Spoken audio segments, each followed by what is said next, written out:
रिया 24 साल की थी जब उसकी शादी राहुल से हुई। राहुल एक सॉफ्टवेयर इंजीनियर था जो अक्सर विदेश के प्रोजेक्ट्स पर चला जाता था। शादी के सिर्फ 4 महीने बाद ही वो लंदन शिफ्ट हो गया। घर में सिर्फ रिया और उसके ससुर श्री अरविंद शर्मा रह गए। अरविंद जी 52 साल के थे, पर लगते बिल्कुल 45 से कम। उनकी व्यक्तित्व बहुत शांत और परिपक्व थी। पढ़े लिखे, शास्त्रीय संगीत सुनने के शौकीन और घर के छोटे छोटे काम खुद ही संभाल लिया करते थे। रिया को शुरू में उनके साथ बात करने में थोड़ी हिचकिचाहट होती थी, लेकिन धीरे धीरे वो सहज होने लगी। हर सुबह अरविंद जी रिया के लिए चाय बनाते और उसके हाथ से ही पिलाते। बेटा, ठंडी हो जाएगी, पी लो, वो मुस्कुराते हुए कहते। रिया को उनकी ये छोटी छोटी केयर बहुत अच्छी लगती। राहुल तो हमेशा बिजी रहता था। वीडियो कॉल पर भी सिर्फ काम ठीक है ना तक ही बात होती, पर अरविंद जी से बात करते वक्त रिया को लगता जैसे कोई उसकी सुन रहा है, उसके फीलिंग्स समझ रहा है। एक शाम जब बारिश हो रही थी, लाइट चली गई। घर में सिर्फ मोमबत्ती की रोशनी थी। रिया बालकनी में खड़ी थी, बारिश देख रही थी। अरविंद जी वहां आए और उसके पास खड़े हो गए। अकेली लग रही हो आज, उन्होंने धीरे से कहा। रिया ने मुस्कुराते हुए सिर हिलाया। राहुल बहुत बिजी रहता है अंकल, कभी कभी लगता है मैं इस घर में सिर्फ एक मेहमान हूं। अरविंद जी ने लम्हा भर चुप रहकर कहा, तुम मेहमान नहीं, इस घर की रोशनी हो रिया। जब से तुम आई हो ये घर फिर से जीने लगा है। उनकी आवाज में इतनी गहरी सच्चाई थी कि रिया की आंखें भर आईं। वो पलटकर उनकी तरफ देखी।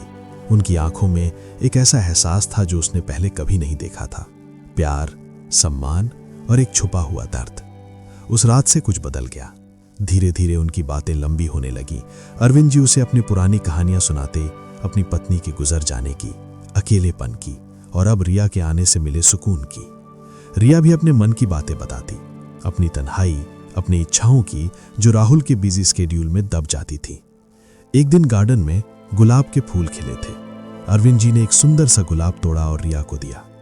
जैसे ये फूल बिना मतलब के खिलता है, वैसे ही तुम्हारी मुस्कुराहट भी इस घर को महकाती है, उन्होंने कहा। रिया ने गुलाब लेते वक्त उनकी उंगलियों को छुआ। एक पल के लिए दोनों रुक गए। नजर नजर से मिली। कोई शब्द नहीं बोला गया, पर दिल ने बहुत कुछ कह दिया। रिया को पता था कि ये फीलिंग्स समाज के हिसाब से गलत हो सकती हैं, पर वो सच्ची थी। अरविंद जी भी जानते थे कि ये रिश्ता दुनिया के हिसाब से नामुमकिन है, पर उनके दिल में रिया के लिए जो प्यार था वो बिल्कुल पवित्र और सच्चा था। सिर्फ उसकी खुशी देखना चाहते थे, उसका साथ देना चाहते थे।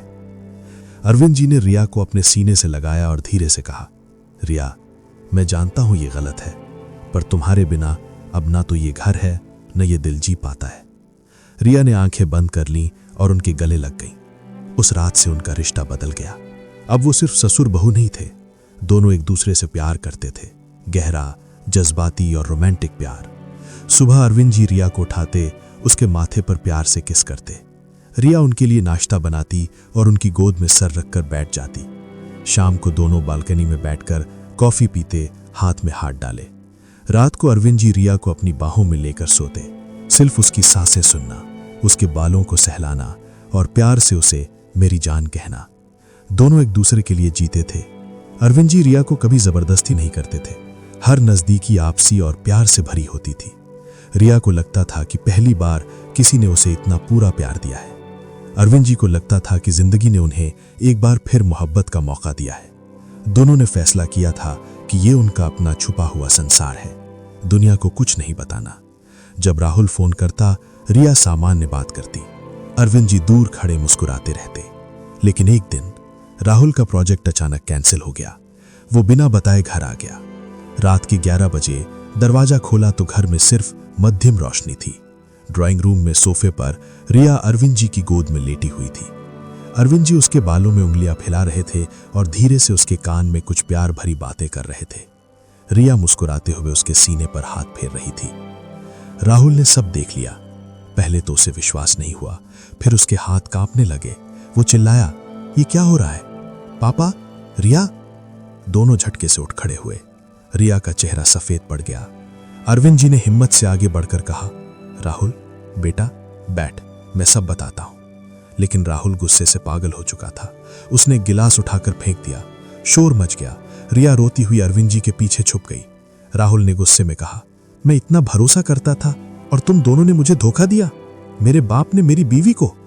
अरविंद जी ने शांत आवाज में कहा, राहुल, जो हुआ वो समाज के हिसाब से गलत था, पर जो प्यार हम दोनों के बीच है वो सच्चा है। मैं रिया को कभी तकलीफ नहीं पहुंचाना चाहता था। अगर तू चाहे तो मैं ये घर छोड़ देता हूं। लेकिन राहुल सुनने को तैयार नहीं था। उसने रिया को जोर से पकड़ा और चिल्लाया, तुम मेरी बीवी हो और तुम मेरे पापा के साथ। रिया ने रोकर कहा, राहुल, मुझे माफ कर दो, मैं तुम्हारे साथ खुश नहीं थी। सिर्फ अरविंद जी ने मुझे वो प्यार दिया जो तुम कभी नहीं दे सके। गुस्सा और बढ़ गया। राहुल ने रिया को एक थप्पड़ मार दिया। अरविंद जी ने तुरंत आगे बढ़कर रिया को पीछे खींच लिया और गुस्से में राहुल को धक्का दे दिया। उसे हाथ मत लगाना। अरविंद जी की आवाज में पहली बार गुस्सा था। राहुल ने फोन उठाया और चिल्लाया, मैं पुलिस बुला रहा हूं, ये सब गलत है, ये अफेयर, ये घर बर्बाद हो चुका है। अरविंद जी ने रिया को अपनी बाहों में ले लिया और धीरे से कहा, डरो मत मेरी जान, जो भी होगा हम साथ में सामना करेंगे। राहुल ने पुलिस को कॉल कर दी। घर में हंगामा मच गया। रिया रो रही थी, अरविंद जी उसके सर पर हाथ फेर रहे थे। पुलिस आने वाली थी और यह अफेयर अब दुनिया के सामने आ चुका था। क्या होगा आगे? क्या अरविंद जी और रिया साथ रह पाएंगे या ये खतरनाक सच उनके रिश्ते को हमेशा के लिए तोड़ देगा?